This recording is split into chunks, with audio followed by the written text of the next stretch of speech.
പ്രിയപ്പെട്ടവരെയും വീണ്ടും സ്വാഗതം ചാനൽ അമൃതയിലേക്ക്. ഇന്ന് മനുഷ്യർക്കെല്ലാവർക്കും മുതിർന്നവർക്ക് ഇഷ്ടപ്പെടുന്നതും മനുഷ്യൻ അധ്വാനിക്കുന്നതും ആഗ്രഹിക്കുന്നതും ശ്രമിക്കുന്നതും എന്തിന് ചിന്തിക്കുന്നതും സ്വപ്നം കാണുന്ന ഒരു വിഷയമാണ് സമ്പത്ത് അല്ലെങ്കിൽ ധനം.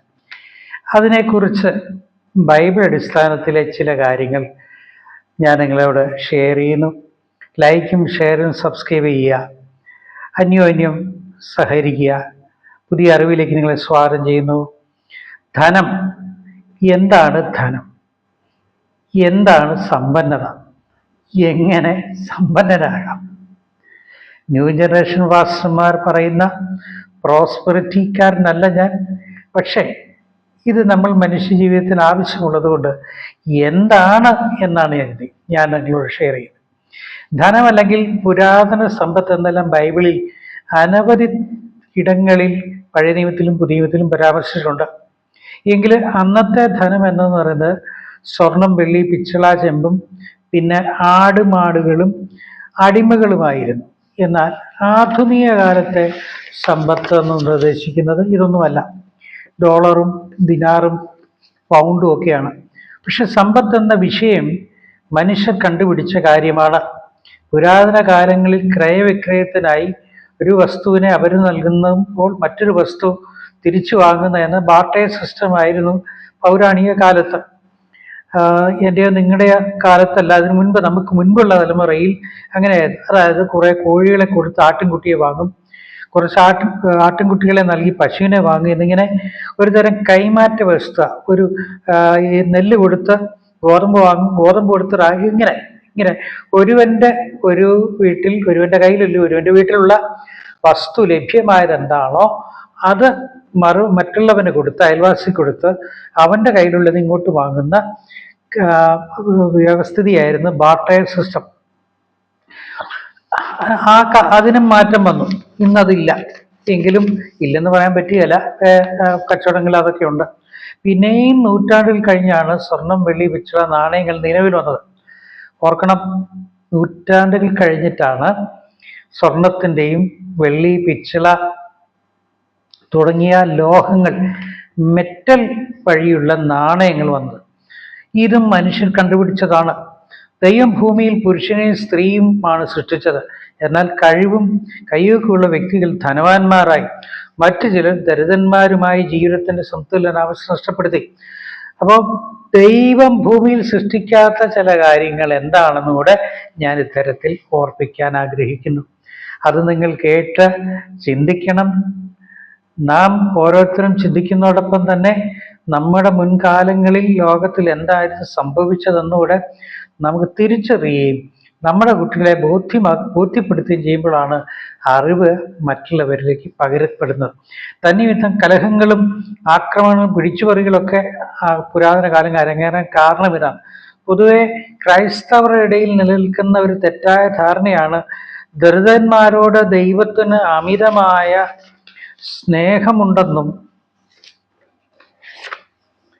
പ്രീതിയാണെന്നും ധനവാന്മാരോട് വെറുപ്പാണെന്നൊരു ചിന്ത തെറ്റാണ്. ബൈബിൾ അങ്ങനെയൊന്നും എഴുതിയിട്ടില്ല.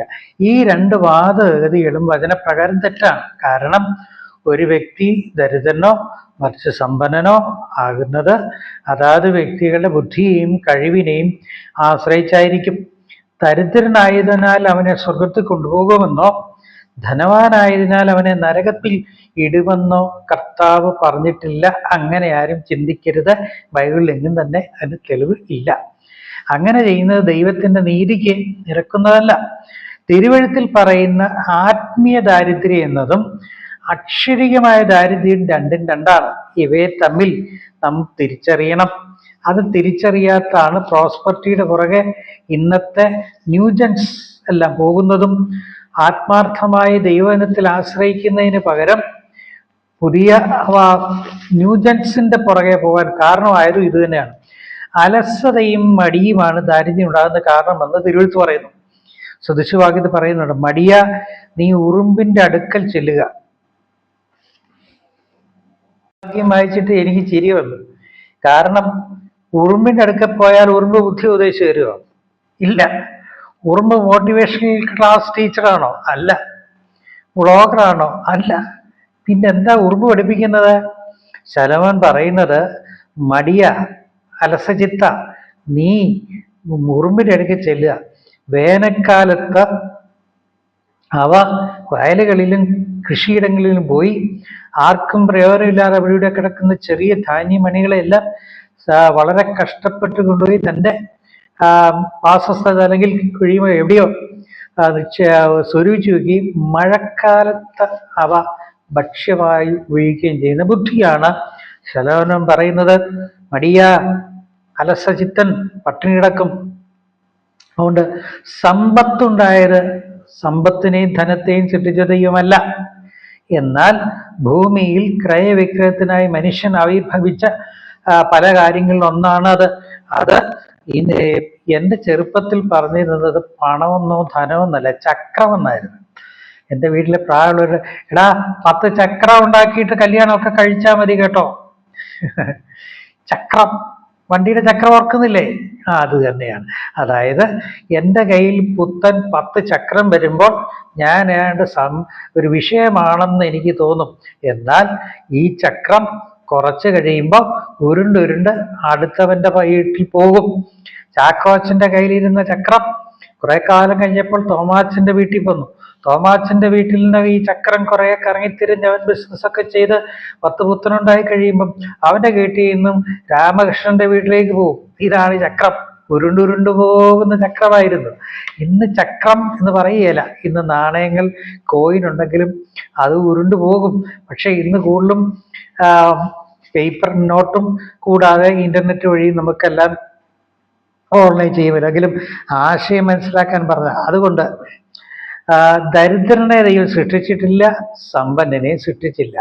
ഭൂമിയിൽ ദൈവം പണവും സൃഷ്ടിച്ചില്ല. ഇത് മനുഷ്യന്റെ കണ്ടുപിടുത്തമാണ്.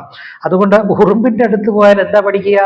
ഉറുമ്പ് നമ്മളെ പഠിപ്പിക്കുന്ന പാഠം വേനൽക്കാലങ്ങളിൽ അധ്വാനിക്കുകയും മഴ സമയങ്ങളിൽ വിശ്രമിക്കുകയും ചെയ്യുന്നതാണ് ആ ഉറുമ്പിന്റെ പാഠം. നിങ്ങളുടെ ഇടയിൽ ദരിദ്രന്മാർ എല്ലാ കാലത്തും ഉണ്ടായിരുന്നു എന്ന സൂചനയാണ് ഈ വാക്യത്തിൽ നിന്ന് ഗ്രഹിക്കേണ്ടത്. ആവർത്തന പുസ്തകം 15:11 എളിയവരെ ദുഃഖിപ്പിക്കരുതെന്ന് യെശയ്യാ 3:15 പറയുന്നുണ്ട്. അതുകൊണ്ട് ലോകമുണ്ടായ കാലം മുതൽ ലോകത്തിൽ ദരിദ്രന്മാരും സമ്പന്നന്മാരും കഴിവുള്ളവരും ആരോഗ്യമുള്ളവരും ഒക്കെ ഉണ്ട്. അതിനെ മാറ്റാൻ കഴിയില്ല. എന്നാൽ എന്താണ് സമ്പത്തെന്നാണ് നമ്മൾ ചിന്തിക്കുന്ന പാഠം. അതായത് നമ്മൾ പറയുന്നത് അവനവൻ ആവശ്യമുള്ളതിൻ്റെ പരിധി നിശ്ചയിക്കാൻ കഴിവുകളാണ് സംതൃപ്തൻ. മനസ്സിലാകുന്നുണ്ടല്ലോ? പക്ഷെ ലോകത്തിൽ ഒരു മനുഷ്യനും എനിക്ക് ഇത്ര മതി, നമ്മൾ ഭക്ഷണം കഴിക്കുമ്പോൾ പറയും മതി, വയറ് നിറഞ്ഞു, ഫുള്ളായി, ഇനി വേണ്ട. പക്ഷെ ലോകത്തിൽ ഒരു സ്ത്രീ ആകട്ടെ പുരുഷനാകട്ടെ ആരും ആകട്ടെ, കുട്ടികളെ ഒഴിവാക്കുക, അവരതിങ്ങനെ ചിന്തിക്കാറില്ല. അപ്പൊ ഭക്ഷണം മതി, വയറ് നിറഞ്ഞു എന്ന് പറയുന്ന പോലെ എനിക്ക് മതി, എനിക്ക് സമ്പത്ത് ഇനി വേണ്ട കേട്ടോ, ഞാനങ്ങ് എല്ലാ ബാങ്കിലും ഒക്കെ ഡെപ്പോസിറ്റ് ചെയ്തു, പ്രോപ്പർട്ടിയും ഒക്കെ വാങ്ങിയിട്ടിരിക്കുക, ലാൻഡും ഒക്കെ, എനിക്ക് മതി, സമ്പത്ത് വേണ്ട ദൈവമേ, അയ്യോ എനിക്ക് വേണ്ട, ആരും പറയാറില്ല. എത്ര കിട്ടിയാലും മതിയാകാത്ത ഒരു വസ്തുവാണ് മനുഷ്യന്. മൂക്കിൽ പഞ്ഞി വെക്കുന്നിടം വരെ അവനിങ്ങനെ സമ്പത്തിനെ കുറിച്ച് ചിന്തിച്ചുകൊണ്ടിരിക്കുമ്പോൾ. എന്നാൽ അപൂർവം ചിലര് മിനിമലിസം, അത് ഞാനൊരു എപ്പിസോഡായി ഇടുന്നുണ്ട്, അങ്ങനെയുള്ള വളരെ അപൂർവം, വർഷങ്ങൾക്ക് മുമ്പ് അയർലൻഡിൽ ആരംഭിച്ചാണ് മിനിമലിസം. അല്പം ഭക്ഷണം, ആവശ്യത്തിന് വസ്ത്രം, ആവശ്യത്തിന് വീട് എന്നുള്ളതിലായി ചുരുങ്ങിയ നിലയിൽ ജീവിക്കുന്ന കുറച്ചു പേര് ലോകത്തിലാകമാനമുണ്ട്. യൂറോപ്പിൽ അയർലൻഡിലാണ് ആരംഭിച്ചത്. പിന്നീട് ഞാനൊരു എപ്പിസോഡായി തുടങ്ങും. അപ്പം മിനിമലിസം വളരെ മൈന്യൂട്ടാണെങ്കിലും ഭൂരിപക്ഷവും 99.99% സ്ത്രീയും പുരുഷനും മുതിർന്നു കഴിഞ്ഞാൽ സമ്പത്ത് വേണ്ട എന്ന് പറയാറില്ല. അപ്പോൾ അവനവൻ ആവശ്യമുള്ളതിൻ്റെ പരിധി നിശ്ചയിക്കാൻ കഴിവുള്ളവനാണ് സംതൃപ്തൻ. പൗലോസ് പറയുന്ന ഉള്ള അവസ്ഥയിൽ സംതൃപ്തനായിരിക്കാൻ ഞാൻ പഠിച്ചിട്ടുണ്ട്. അതാണ് ശരിയായ ആത്മീയത. ഇന്ന് തിരുമേനിയാണേലും ബിഷപ്പാണേലും ആർച്ച് ബിഷപ്പാണേലും പോപ്പാണെങ്കിലും പാസ്റ്റർ ആണെങ്കിലും സെൻട്രൽ പാസ്റ്റർ ആയാലും ഓവർസീർ ആയാലും സൂപ്രണ്ട് ആയാലും ഇവർക്കാർക്കും തന്നെ സമ്പത്ത് വേണ്ടെന്ന് പറയുകയില്ല. പക്ഷെ ഗംഭീരമായ പ്രസംഗിക്കും, ഫീസ് ചോദിക്കുന്നത് പോലെ ആകാമെന്ന് പറഞ്ഞ ഒരു വിദ്വാനുണ്ട് പെന്തക്കോസ്തിൽ AG സഭയിൽ. ഇവരൊക്കെയാണോ ആത്മീയർ? ശ്രദ്ധിക്കുക, ഡോക്ടർക്ക് കൺസൾട്ടിങ് ഫീസ് കൊടുക്കണം, പലതിനും ഫീസ് കൊടുക്കണം, ട്യൂഷൻ ഫീസ് കൊടുക്കണം, സ്കൂൾ ഫീസ് കൊടുക്കണം, ബസ് ഫെയർ കൊടുക്കണം, ട്രെയിൻ ഫെയർ കൊടുക്കണം. എല്ലാം കൊടുക്കുന്നത് പോലെ ഒരു പാസ്റ്റർക്ക് ഫീസ് കൊടുക്കുന്നതാണ് തെറ്റല്ലെന്നും ദശാംശം വേണമെന്ന് ആവശ്യപ്പെട്ട ഓരോ ഗണപതികൾ ഇവിടെയുണ്ട്. അതുകൊണ്ട് ഓർക്കണം, സംതൃപ്തി എന്ന് വെച്ചാൽ ഉള്ളവസ്ഥയിൽ അലംഭാവത്തോടെ, അതൊരു സംശയം ജനിപ്പിക്കുന്ന പദമാണ് കൺടെംപ്റ്റബിൾ ലൈഫ് എന്ന് വെച്ചാൽ ഇത് മതി, ഇത് മതി. എത്ര ഉണ്ടെങ്കിലും എനിക്കൊരു 100 ഷർട്ട് അലമാരിയിലുണ്ടെന്ന് വെക്കുക, പക്ഷെ ഒരു സമയത്ത് ഒരു ഷർട്ടല്ലേ ഇടാൻ പറ്റുള്ളൂ, ഒരു പാൻസല്ലേ ഇടാൻ പറ്റുള്ളൂ, ഒരു സാരിയല്ലേ ഉടുക്കാൻ പറ്റുള്ളൂ. ചില സ്ത്രീകൾ ശരീരം പുഷ്ടിയില്ലാത്തവർ ഒന്നും രണ്ടും പാവാടയൊക്കെ ഇട്ടിട്ട് സാരി ഇട്ട് ഞാൻ കണ്ടിട്ടുണ്ട്. എന്നതുപോലെ സമ്പത്തിന് എത്രയാണെങ്കിലും ഉപയോഗിക്കുന്നതിന് പരിധിയില്ലേ. അപ്പോൾ സംതൃപ്തൻ എന്ന് പറഞ്ഞ് ബൈബിൾ പൗലോസ് ഓർപ്പിക്കുന്നത് ഉള്ള അവസ്ഥ സാഹചര്യത്തിൽ മതി എന്ന് വെക്കാൻ. ധാരാളിത്തമാണ് ഏറ്റവും വലിയ തിന്മ. ലാവിഷായിട്ട് 4 പേർ ഉള്ള ഒരു ചെറിയ വീടിന് 3000 സ്ക്വയർ ഫീറ്റ് വീട് വെച്ചിട്ട് ദൈവം എന്നെ അനുഗ്രഹിച്ചു നാട്ടുകാരെന്ന് പറയുന്നത് ദൈവത്തെ പരിഹസിക്കുക തുല്യമാണ്. നാട്ടിലുള്ളവരെ പരിഹസിക്കുകയല്ലേ. നിന്റെ കഴിവുകൊണ്ട് നീ സമ്പാദിച്ച വീട് മേടിച്ചോ പണിതോ, പക്ഷെ അതിന് ദൈവത്തെ കൂട്ടുപിടിക്കരുത്. ഇത്രത്തോളം യഹോവ എന്നെ സഹായിച്ചു എന്ന് പറഞ്ഞ് വളരെ ദൂരെ നിരണത്ത് വർഷങ്ങൾക്ക് മുമ്പ് ഒരു വീട്, അയാളൊരു ഡ്രൈവറായിരുന്നു, അയാളുടെ പിള്ളേരും ഗൾഫിൽ പോയി പൈസ ഉണ്ടാക്കി, ഇത്രത്തോളം യഹോവ എന്നെ സഹായിച്ചു എന്ന് ഗേറ്റിൻ്റെ അവിടെ എഴുതി വെക്കുന്നത് എനിക്ക് ദൈവത്തോടെ ദേഷ്യം വന്നത്. കാരണം അയാൾക്ക് സാധാരണക്കാരനായ മനുഷ്യൻ 4ഓ 5ഓ ക്ലാസ് വരെ പഠിച്ച ആൾ വലിയൊരു വീട് വെച്ചു, ഓക്കെ, ഭയങ്കര ഒരു ഗേറ്റും വെച്ചു. കോസ്റ്റൈനൊക്കെ ഇറങ്ങിയ സമയത്ത് എനിക്ക് ദൈവത്തോട് ദേഷ്യം വന്നതിനറിയോ, ഇതിന്റെ കുഴപ്പം ആ വാക്യത്തിന്റെ കുഴപ്പമാണ്. അവിടെ എഴുതി ഇത്രത്തോളം യഹോവയെ സഹായിച്ചു. 1 ശമൂവേൽ പുസ്തകത്തിലെ വാക്യവും ഇയാളുടെ വീടും തമ്മിൽ എന്താണ് കോണ്ടാക്സ്റ്റ് ഉള്ളത് എന്ന് വെച്ചാൽ അയാൾ പറയുന്നത് വഴിയെ പോകുന്നവനും നസ്രാണി, ഹിന്ദുവും മുസ്ലിമും വിശ്വാസി അവിശ്വാസിയും ഒക്കെ പറയുന്നതെന്നു വെച്ചാൽ അവനെ മാത്രം ദൈവം ഇത്രത്തോളം അനുഗ്രഹിച്ചു. ഭയങ്കര ബോറനാണ്, ദൈവത്തോടെ ദേഷ്യം വന്നു. ഇതാണോ സമതുലാവസ്ഥ? അല്ല, ആ വാക്യവും ഇതും തമ്മിൽ യാതൊരു ബന്ധവും ഇല്ല. ഇത് പെന്തക്കോസ്തുകാരുടെ കുഴപ്പം. ഏതെങ്കിലും ഒരു വാക്യം തപ്പിപ്പിടിച്ചിട്ട് വീട്ടിലെഴുതി വെക്കും, ഇത്രത്തോളം യഹോവയെ സഹായിച്ചു. ശമൂവേൽ പ്രവാചകൻ ഇസ്രായേൽ ജനത്തോട് പറയുന്ന അർത്ഥവും ഈ അർത്ഥവും തമ്മിൽ ഒരു ബന്ധവും ഇല്ല. അജഗജാന്തര വ്യത്യാസം, ആനയെ ആടുമ്പോഴുള്ള വ്യത്യാസമുണ്ട് പെന്തക്കോസ്തുകാരെ, ക്രൈസ്തവരെ. അതുകൊണ്ട് നിങ്ങൾക്ക് വലിയൊരു കൊട്ടാരം തന്നതുകൊണ്ട് ദൈവം നിങ്ങളെ മാത്രം അനുഗ്രഹിച്ചു എന്ന് പറഞ്ഞാൽ പുറത്തുള്ളവരെയൊക്കെ ദൈവം തള്ളിക്കളഞ്ഞെന്നാണോ? ദൈവ മുഖപക്ഷം ഉണ്ടോ? പറയണം ഉത്തരം, പാസ്റ്റർമാരുത്തരം പറയണം. അതുകൊണ്ട് അപരന്റെ ധാരാളിത്തം ഒരു തിന്മയാണ്, അത് മാറ്റിയേ പറ്റും. എല്ലാ നന്മകളുടെ അടിസ്ഥാനം വിനയമാണ്. അതുകൊണ്ട് ഈ സമ്പത്തുള്ളവരൊക്കെ വിനയമുള്ളവരാണെന്നും ചിന്തിക്കരുത്, അതും തെറ്റാണ്. അതിനാൽ ഇതിന് വിപരീതമാണ് തിന്മ. ഈവിൽ തോട്ട്സ് എന്നാണ് തിന്മയ്ക്ക് ഇംഗ്ലീഷിൽ കൊടുത്തിരിക്കുന്നത്. മനസ്സിലായോ? ഗുഡ്നസ് നന്മ, തിന്മ എന്താ? Evil things, evil thought. അപരന്റെ അത്യാവശ്യങ്ങളെ അവഗണിച്ച് അനാവശ്യ കാര്യങ്ങൾക്ക് മുൻഗണന നൽകിയതാണ് ധനവാനും ലാസറും തൻ്റെ ഉപമയിൽ കർത്താവ് എടുത്തു പറഞ്ഞത്. മനസ്സിലാകുന്നുണ്ടോ വല്ലതും? നമ്മുടെ ടോപ്പിക്ക് മറക്കരുത്. ധനം എന്താണ്? ധനം എന്താണ്? സമ്പത്ത്. ദൈവം സൃഷ്ടിക്കാത്ത ഭൂമിയിലെ ചില കാര്യങ്ങളാണ് ഞാൻ നിങ്ങളോട് ഷെയർ ചെയ്തത്. അപ്പോൾ ഞാൻ ഇടയ്ക്ക് ഓർപ്പിച്ചു, ദൈവം സൃഷ്ടിക്കാത്ത കാര്യങ്ങൾ എന്തൊക്കെയാ? ഒന്ന്, മതം ദൈവം സൃഷ്ടിച്ചില്ല, മനുഷ്യൻ്റെ കണ്ടുപിടുത്തം. ഭാഷ ദൈവം സൃഷ്ടിച്ചില്ല, മനുഷ്യൻ കണ്ടുപിടിച്ചാണ് അന്യോന്യം സംസാരിക്കാൻ. 3, ധനം അല്ലെങ്കിൽ പണം ദൈവം സൃഷ്ടിച്ചില്ല, അത് മനുഷ്യൻ്റെ കണ്ടുപിടുത്തമാണ്. പിന്നെ പിശാചിനെ ദൈവം സൃഷ്ടിച്ചില്ല, ദൈവം സൃഷ്ടിച്ചത് ലൂസിഫർ എന്നാണ്. ലൂസിഫറിൻ എന്ന ലാറ്റിൻ പദത്തിന് സ്വയം പ്രകാശിക്കുന്നവൻ എന്നാണ്. ലൂസിഫറ എന്ന ഒരു എൻസൈം അല്ലെങ്കിൽ ആണ് മിന്നാമിനിങ്. മിന്നാമിനിങ്ങിനെ ആരും ബാറ്ററി കൊണ്ട് ചാർജ് ചെയ്തതോ ഒന്നും അല്ലല്ലോ, സ്വയം പ്രകാശിക്കുന്ന ലൂസിഫറ എന്ന എൻസൈം ശരീരത്തിന് അല്ലെങ്കിൽ അതിൻ്റെ ശരീരത്തിലുള്ളതാണ് മിന്നാമിനുങ്ങ്. അതിൽ നിന്നാണ് പദം ലൂസിഫറിൻ, സ്വയം പ്രകാശിക്കുന്നവൻ എന്ന ലാറ്റിൻ പദത്തിൻ്റെ അർത്ഥം. അപ്പം ലൂസിഫർ എന്നാണ് ആ പദം. ലൂസിഫറിനെ ദൈവം സൃഷ്ടിച്ചിരുന്നു. അതാണ് ദൂതന്മാരിൽ പ്രധാനിയായിരുന്നു എന്ന് തിരുവെഴുത്ത് വ്യക്തമായി പറയുന്നു. നടക്കുമ്പോൾ സംഗീതം പൊഴിയുന്നവനും സൗന്ദര്യപൂർണനും ഒക്കെ ആയിരുന്ന ശ്രേഷ്ഠമായ അവസ്ഥയിൽ അതായിരുന്നു ലൂസിഫർ.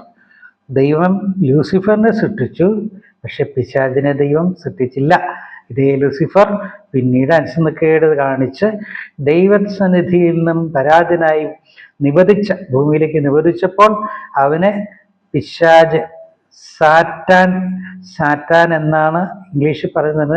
ഡെവിൾ എന്ന് ഇംഗ്ലീഷിലും സാറ്റനാസ് എന്ന ലാറ്റിനിൽ നിന്നാണ് സാറ്റാൻ, പിന്നെ സെയ്ത്താൻ എന്നും പറയും. അപ്പൊ സാറ്റനാസ് എന്ന് വെച്ചാൽ ദൈവവചനത്തോടും ദൈവകൃപയോടും ദൈവിക പ്രവൃത്തിയോടും നിരന്തരം എതിർത്ത് നിൽക്കുന്നവന്റെ പേരാണ് സാറ്റാൻ. അങ്ങനെയെങ്കിൽ ഞാനും നിങ്ങളും ഒക്കെ ഒരു തരത്തിൽ പറഞ്ഞ് സാത്താനല്ലേ. അതുകൊണ്ട് പ്രിയപ്പെട്ടവരെ, ആരാ ദൈവം സൃഷ്ടിക്കാത്തതൊക്കെയാണ്? ധനം, അല്ലെങ്കിൽ പണം, മതം, ഭാഷ, പിശാച്, ഇങ്ങനെ സമ്പത്ത്, ഇങ്ങനെ പല കാര്യങ്ങളും ദൈവം സൃഷ്ടിച്ചിട്ടില്ല. അത് മനുഷ്യൻ തൻ്റെ ജീവിതത്തിൻ്റെ ആവശ്യങ്ങൾക്ക് വേണ്ടി സൃഷ്ടിച്ചാണ്. അതുകൊണ്ട് പറയട്ടെ, ആരാണ് സാത്താൻ? ഞാനും നിങ്ങളുമാണ്. അവനവൻ്റെ പേരിൻ്റെ കൂട്ടത്തിൽ ദൈവപ്രമാണത്തെ ലംഘിക്കുകയോ അതിനെ തിരസ്കരിക്കുകയൊക്കെ ചെയ്യുമ്പോൾ ഞാനും നിങ്ങളും ഓരോ അവനവൻ്റെ പേര് കൂട്ടി പറഞ്ഞാൽ മതി, സാറ്റനാസ്. അതുകൊണ്ട് പ്രിയപ്പെട്ടവരെ, ധനം, സമ്പത്ത്, അതുകൊണ്ട് ധനവാനെ ദൈവം സൃഷ്ടിച്ചില്ല, ദരിദ്രനെ ദൈവം സൃഷ്ടിച്ചില്ല. ഇത് ജീവിതത്തിൽ മനുഷ്യന്റെ സ്വഭാവത്തിന് ചിന്ത കൊണ്ടും മടി കൊണ്ടും അലസത കൊണ്ടും ദരിദ്രരായിട്ടുണ്ട്. രാജകൊട്ടാരത്തിൽ ജനിച്ച് വളർന്നിട്ട് അവസാനം ദരിദ്രനായി തെരുവീതിയിൽ വീണ് മരിച്ച, ആരും അറിയാതെ മരിച്ച ചരിത്രം കേരളത്തിലും ഉണ്ട്, വിദേശ രാജ്യങ്ങളിലുമുണ്ട്. അത് ദൈവത്തിൻ്റെ കുറ്റമല്ല.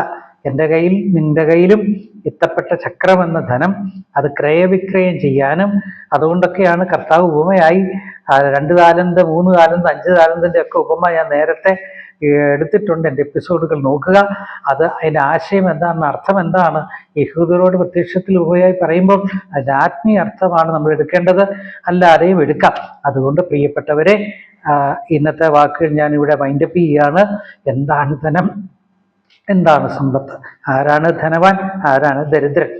ചിന്തിക്കുക. ലൈക്കും ഷെയറും ചെയ്യുക, സബ്സ്ക്രൈബ് ചെയ്യുക.